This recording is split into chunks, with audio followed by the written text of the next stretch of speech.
I want to talk to you today about the dangers of seed oils, often referred to as vegetable oils.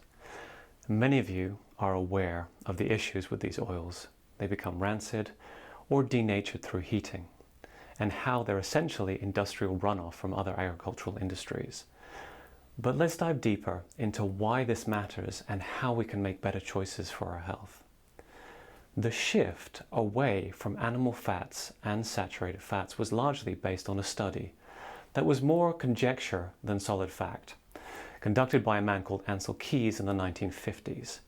Now, my own mother, when she worked as a journalist, actually met Ancel Keys in about 1975. She described him as a self-proclaimed guru, inviting the press to sit below him as he perched in what looked like a throne, graciously taking questions from the journalist paupers he deemed worthy.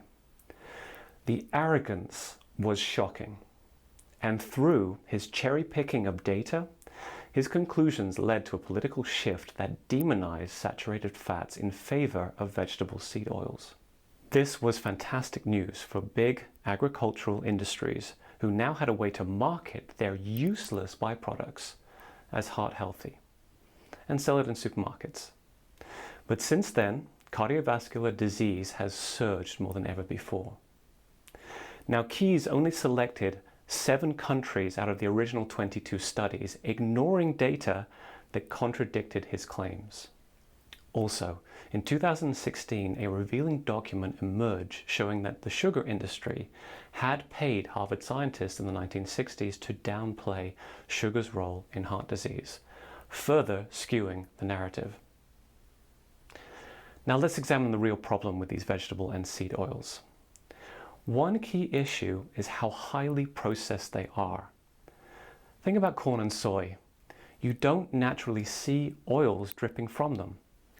Extracting these oils requires tremendous processing, extensive refining, bleaching, deodorizing, and chemical extraction with substances like sodium hydroxide, which can leave harmful residues.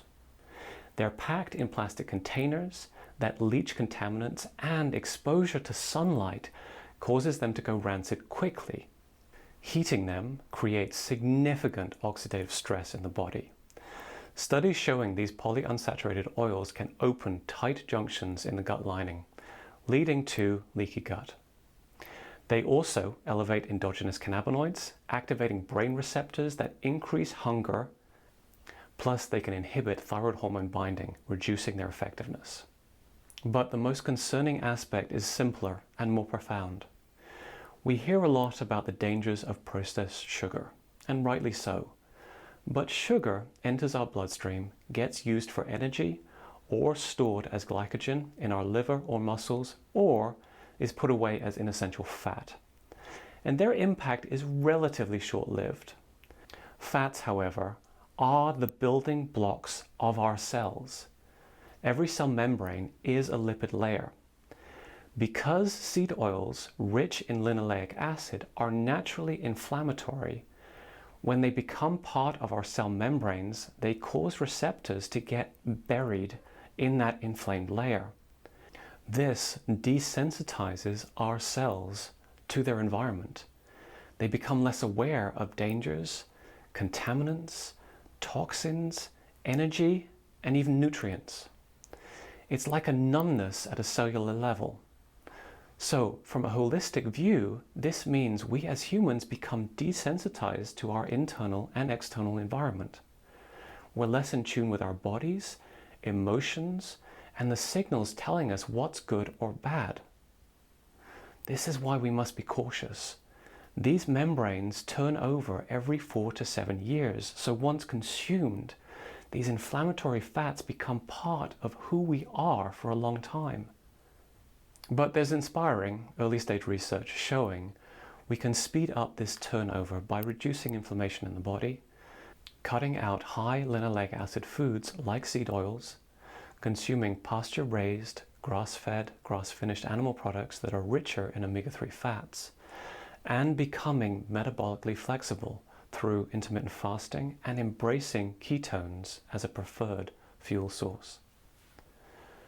Now, many people already avoid packaged foods with seed oils, but they overlook that almost every restaurant uses them. Soy, corn, canola, which is rapeseed, because they're cheap and flavorless. So be cautious. Ask what oils they use, or choose foods that don't require oils for cooking. There is a growing trend of restaurants switching to beef tallow, coconut oil, butter, or olive oil, but it is expensive, so change will take time. So in the meantime, use this knowledge. It empowers us to reclaim our health by ditching seed oils and embracing natural, nourishing fats. We reduce inflammation, sharpen our awareness, and live more vibrantly. It starts with one choice, your next meal. Let's inspire each other to make those changes and feel the difference. Thank you for listening.